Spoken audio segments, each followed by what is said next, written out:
Bonjour Etilou, vidéo différente aujourd'hui parce que habituellement je fais des vidéos sur la cosmétique, le bien-être et parfois un peu la santé et aujourd'hui j'ai envie de vous parler de quelque chose qui me concerne directement. J'ai aucune idée de combien de temps ça va durer parce que je me suis dit je vais le faire en spontané. Je vais vous parler de mon endométriose. Je vais essayer de diviser la vidéo pour pas embêter ou faire une vidéo trop longue. Je vais faire une première partie où je parle de mon cas et ensuite je vous parlerai de ce que j'ai trouvé moi comme solution et je vous ferai un menu pour que si vous voulez sauter la partie qui me concerne et que ça vous intéresse pas, il n'y a pas de problème, je vous en donnerai l'occasion.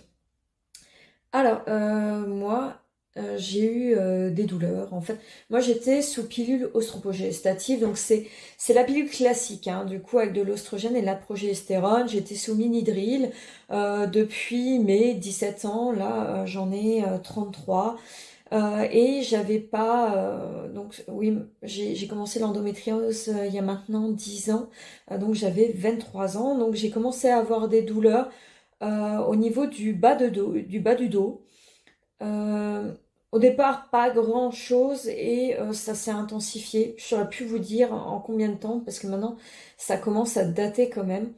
Mais ça s'est intensifié à un tel point que j'avais mal 15 jours par mois.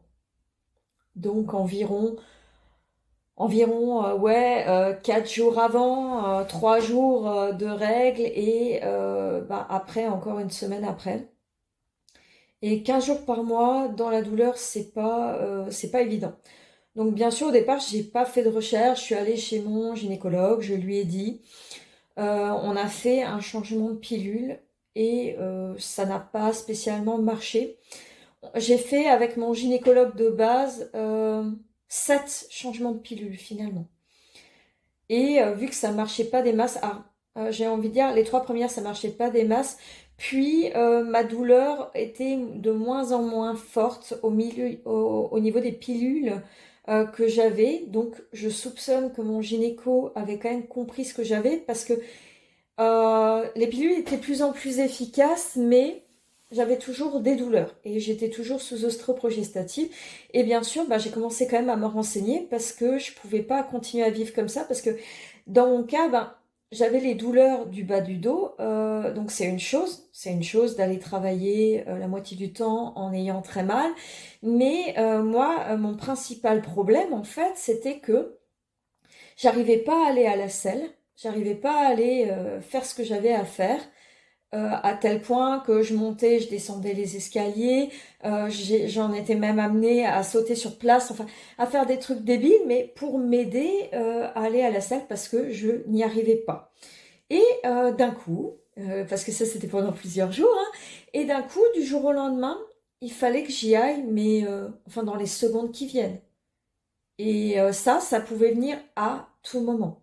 Donc ça pouvait venir alors que je suis dans le bus, alors que je suis en voiture, alors que je suis en train de travailler, alors que je suis chez moi. Et j'ai, peu importe où j'étais, fallait que j'ai des toilettes. Alors j'ai eu des moments, je vous le cache pas, très gênants. Vraiment très gênants parce que ne pas pouvoir garantir qu'on va être propre quand on a 23 ans, aïe. En plus, on commence à avoir on commence à réfléchir, à avoir des idées qu'on pour moi, on ne devrait jamais avoir à cet âge-là parce qu'on commence à se dire ce qu'il faudrait que je mette des couches en fait. Et on se rend compte, c'est bête, hein, c'est des trucs débiles, mais que mettre des couches dans un jean moulant, ça fonctionne pas. Hein. Et puis même si on met des couches, comment on fait? On va pas rester comme ça toute la journée. On se rend compte qu'à notre travail, on va pas pouvoir se laver. C'est pas possible, en fait, si on est souillé. Parce qu'au départ, on se dit, ouais, sinon j'emmène des sous-vêtements et un pantalon de rechange. Mais jamais de la vie, ça suffira. Comment vous vous lavez? Comment vous vous lavez sans douche?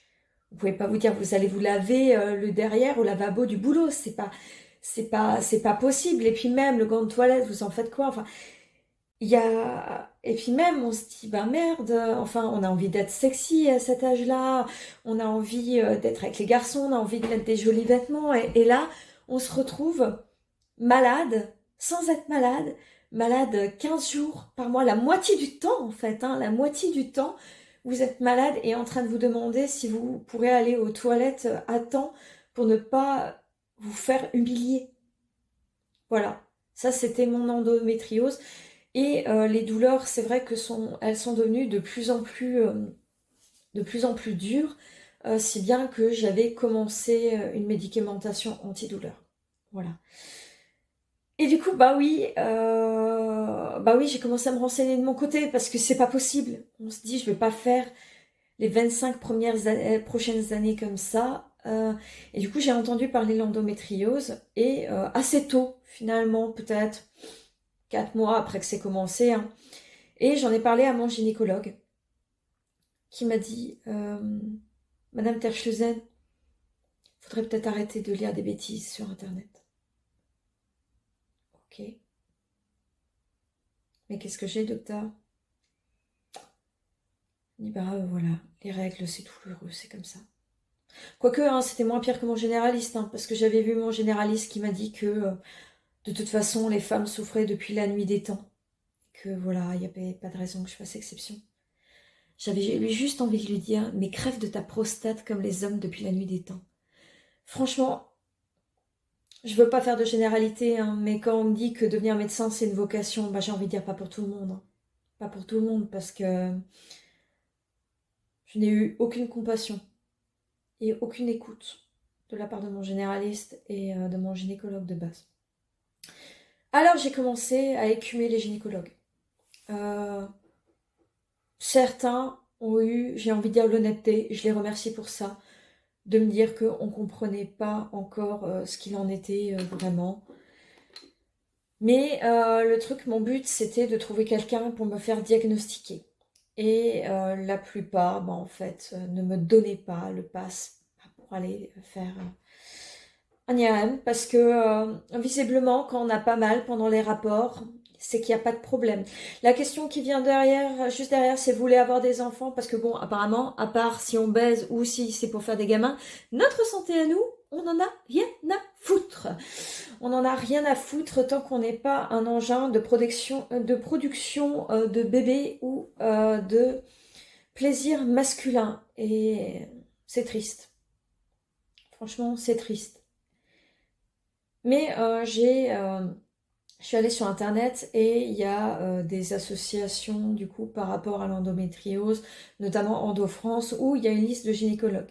Seul problème, ils sont complètement sous l'eau, les pauvres, parce qu'il n'y en a pas beaucoup qui ont leur valeur et qui sont prêts à nous aider. J'ai appelé l'une d'entre elles qui au départ a été assez sec et qui m'a dit je vous prendrai pas comme nouvelle cliente, je peux pas vous prendre comme nouvelle cliente, je vous case entre deux, on verra rapidement. Je suis allée là-bas. Cette dame finalement était simplement débordée et s'est révélée très gentille. J'ai discuté avec elle de mes symptômes et elle m'a dit très honnêtement, je ne pense pas que c'est ça, mais ce qui est sûr, c'est qu'il faut vérifier. Ça me va. Donc 5 ans avaient passé, hein. J'avais fait 5 ans comme ça, hein, parce que là je vous fais la version courte, hein, mais j'ai vécu 5 ans en étant malade la moitié du temps et en risquant de me chier dessus à tout moment. Voilà. Pardon. Du coup, je suis allée faire cette IRM et je me rappelle très clairement qu'en me rhabillant et en mettant mes chaussures, je me suis encore dit que j'étais débile, que si ça se trouve, j'avais rien du tout et que les médecins avaient sans doute raison, que j'avais rien et que j'étais simplement douillette. Voilà, je me rappelais que je faisais mes lacets en pensant ça.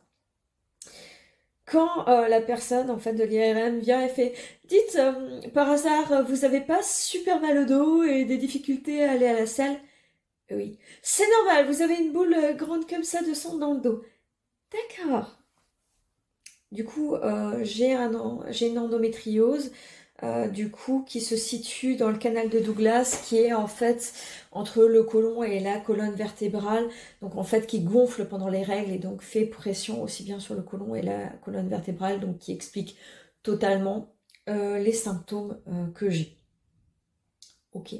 Donc ce diagnostic a été fait et du coup je suis retournée chez le gynécologue qui, cette fois, avec mon diagnostic était fait, bon bah pas par lui, hein, mais voilà, m'a prescrit une pilule progestative qui m'a fait beaucoup de bien, qui m'a complètement soulagée. Très rapidement, j'ai pu à nouveau avoir une vie normale. Je remercie le corps médical pour ça parce que malheureusement, ce n'est pas le cas de toutes les personnes qui ont de l'endométriose. Toutes ne retrouvent pas une vie normale avec un progestatif. J'ai fait ce progestatif du coup pendant, je sais plus si c'est 3-4 ans. Alors le progestatif, du coup, on est complètement soulagé, plus de douleur, ça c'est certain. Par contre, plus de libido. Moi, ce que j'utilise comme expression par rapport à mes envies sexuelles à ce moment-là, une vache qui regarde passer un train, quoi. Pas très motivée, quoi. Du coup, ouais. Plus de libido. On ne mouille plus aussi. Quand j'ai expliqué ça à mon gynéco, il voyait ça d'un point de vue pratique sexuelle, mais moi je trouve qu'il y a aussi l'hygiène du vagin en fait. Ça sert aussi, donc ce qui l'a complètement interpellé en mode ouais, bon, ben non, c'est quand même le moyen de nettoyer le vagin. Donc, bon, bref. Enfin bref, du coup, j'étais pas trop aidée, hein. En tout cas, par contre, j'ai été envoyée vers des gens très compétents et si vous êtes alsacien ou même, j'ai entendu des personnes qui songeaient à aller à l'étranger pour se faire diagnostiquer tellement c'est compliqué. Si jamais, à Schiltigheim, en Alsace, dans le Bas-Rhin, il y a une clinique qui s'appelle le CMCO, qui est un centre des douleurs chroniques et qui sont spécialisés dans l'endométriose, qui sont très aimables, très patients, très compétents. Je vous envoie chaleureusement vers eux. Ils m'ont beaucoup, beaucoup aidé. Et ils ont aussi aidé une amie qui malheureusement a perdu son enfant et ils l'ont très bien prise en charge pour l'avortement et pour la prise en charge psychologique de tout ça. Je suis toujours impressionnée par leur travail. Donc CMCO de Schiltigheim, je vous recommande. Faut savoir que le CMCO Schiltigheim ont un programme des douleurs chroniques. Donc ils ne peuvent pas prendre tout le monde, il faut le comprendre. Mais par contre, si vous avez vraiment des douleurs très aiguës, sachez qu'ils ont un programme où si vous êtes admise, vous avez 2 jours d'hospitalisation par mois, donc couvert par l'assurance maladie, où vous avez du kiné pour l'endométriose, vous avez de l'acupuncteur pour l'endométriose, vous avez un psychologue pour l'endométriose et un gynécologue. Donc ça peut être très intéressant d'être admis à leur programme. Moi, la mienne était trop légère et j'en remercie le ciel. Du coup, voilà, mais si jamais, c'est à savoir. Donc j'ai fait quelques années avec cette progestérone, donc qui pose quand même des problèmes dans le sens que plus libido, je vous l'ai dit. Mais bon, j'ai appris aussi par la suite que l'oestrogène, c'est ce qui lubrifiait les articulations. Et qui entretient l'ossature et que à la longue, il y a quand même des choses qui peuvent se passer. Mais j'avoue que quand j'ai commencé la progestérone, j'étais épuisée mentalement et physiquement et je l'ai accueillie avec bonheur. Mais après quelques années, j'ai vraiment voulu passer au sans hormones parce que je me suis rendu compte que j'avais pas été sans hormones depuis mes 16 ans. Parce que bon, j'avais mal avec l'endométriose, mais parce que je prenais la pilule ostroprogestative. Donc j'ai eu envie d'essayer sans la progestérone, mais j'avais très peur d'avoir mes douleurs qui reviennent comme ça. Alors là, je suis à mon 3e mois sans hormones et ça se passe bien. J'attends de voir si ça va continuer. Mais je vais maintenant rentrer dans la deuxième partie de cette vidéo où je vous explique un peu ce que j'ai mis en place, ce que j'ai essayé et voir si ça peut vous donner des pistes. Donc voilà, on va rentrer dans la deuxième partie de cette vidéo.